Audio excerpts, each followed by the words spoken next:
Hello viewers, நம்ம யாரையாவது பார்த்தோன்னா ஃபஸ்ட்டு கேள்வி நல்லா இருக்கியான்னு கேட்போம். ஆனால் என்ன யாராவது பார்த்தாங்கன்னா ஃபஸ்ட்டு கேள்வி ஏன் இப்படி இழைச்சிட்டேன், ஏன் ஒல்லியாக இருக்கே, நல்லா சாப்பிடு, நல்லா சாப்பிட்டேன்னா தான் குண்டாக முடியும் அப்படின்னு சொல்லுவாங்க பாருங்கள். செம்ம காண்டாகும். பார்க்குற எல்லாரும் ஒரு அட்வைஸை தூக்கிட்டு வந்துடுவாங்க. அதை சாப்பிட்டா உடம்பு போடும், இதை சாப்பிட்டா உடம்பு போடும், ஸ்வீட் நிறைய சாப்பிடு உடம்பு போடும் அப்படின்னு சொல்லிட்டு.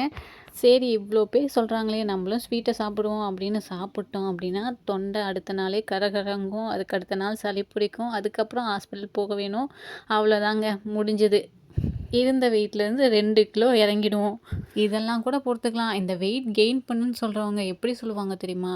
வெயிட் கெயின் பண்ணுறதெல்லாம் உங்களுக்கு என்ன அவ்வளோ கஷ்டமா? அதெல்லாம் ஈஸி, நல்லா சாப்பிட்டாவே வெயிட் கெயின் ஆகும் அப்படிம்பாங்க. அவனுக்கு தானே கஷ்டம் தெரியும், எவ்வளோ கஷ்டப்பட்டு அதெல்லாம் சாப்பிட்ணுன்னு. இன்னும் சில பேர் நீ இப்படியே இருக்கிறது தான் பரவாயில்ல, வெயிட்லாம் கெயின் பண்ணாத, வெயிட் கெயின் பண்ணி அதை குறைக்கிறது ரொம்பவே கஷ்டம், நீ இப்படியே இது அதுதான் ஃப்யூச்சருக்கு நல்லது அப்படின்னு சொல்லுவாங்க. அதை கேட்கும்போது இப்போ நம்ம வெயிட் கெயின் பண்ணணுமா பண்ணக்கூடாதா அப்படின்னு ஒன்றுமே புரியாது. நம்ம ஒல்லியாக இருந்தாலும் பரவாயில்ல, என்னை கொஞ்சம் ஹெல்த்தியாக ஃபுட்டில் ஆட் பண்ணி நல்லா ஹெல்த்தியாக இருக்கலாம் அப்படின்னு சொல்லிட்டு நான் இன்றைக்கி ஒரு ஷேக் ப்ரிப்பேர் பண்ணேன். இந்த ஷேக் ப்ரிப்பேர் பண்ணுறதுக்கு 3 டேபிள் ஸ்பூன் அளவுக்கு அவல் எடுத்து நைட்டே ஊற வச்சுக்கோங்க தனியான டம்ளரில். இன்னொரு டம்ளரில் 3 பேரிச்சம்பழம், அப்புறம் 10 கவுண்ட் அளவுக்கு கருப்பு திராட்சை, உலர் திராட்சை எடுத்து ஊற வச்சுக்கோங்க. அடுத்தது இன்னொரு இதில் 5 பாதாம் ஊற வச்சுக்கோங்க. எல்லாத்தையும் நைட்டே ஊற வச்சுட்டு நான் காலையில் ஒரு மிக்ஸி ஜாரில் ஆட் பண்ணிக்கிட்டேன்.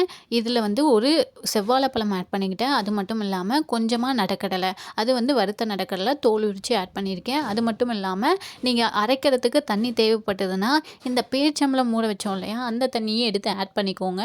இவங்க எல்லாத்தையும் ஒரு ட்ரிப் பண்ணி எடுத்துகிட்டு வந்துடலாம். எல்லாத்தையும் நல்லா இந்தளவுக்கு நைஸாக ட்ரிப் பண்ணி எடுத்துகிட்டு வந்துட்டேன். இந்த அரைச்சதை கொஞ்சம் ஆட் பண்ணிவிட்டு அதுக்கப்புறம் கொஞ்சமாக பால், மறுபடியும் கொஞ்சமாக அரைச்சதை ஆட் பண்ணி நல்லா மிக்ஸ் பண்ணிக்கோங்க.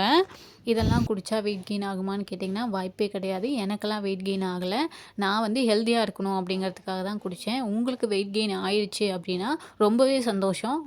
தயவு செஞ்சு வெயிட் கெயின் ஆகணும் அப்படின்னு சொல்லிட்டு ஆசைப்பட்டுட்டு கடையிலையோ இல்லை தேவையில்லாத மருந்துகளோ வாங்கி சாப்பிடாதீங்க. நீங்கள் இந்த மாதிரி ஹெல்த்தியாக சாப்பிட்டாவே போதும். யாராவது உங்களை பார்த்து ஒல்லியாக இருக்க, ஏன் இப்படி ஒல்லியாக இருக்க அப்படி சொல்லிட்டு கேட்டாங்கன்னா, நீங்கள் ஏன் இவ்வளோ குண்டா இருக்கீங்க, எந்த கடையில் அரிசி வாங்குறீங்கன்னு சொல்லுங்கள். இல்லைன்னா குண்டா இருக்கிறது ஒரு வியாதி தெரியுமா அப்படின்னு சொல்லுங்கள். அமைதியாக போயிடுவாங்க. இந்த வீடியோ உங்களுக்கு பிடிச்சிருந்ததுனா லைக் அண்ட் ஷேர் பண்ணுங்கள். மறக்காமல் சப்ஸ்கிரைப் பண்ணிடுங்க. நெக்ஸ்ட் டைம் நீங்கள் ஹெல்த்தியாக சாப்பிடும்போது இந்த மாதிரி ட்ரை பண்ணி பாருங்கள். நெக்ஸ்ட் ஒரு ஹெல்தி வீடியோவில் பார்க்கலாம். டாடா.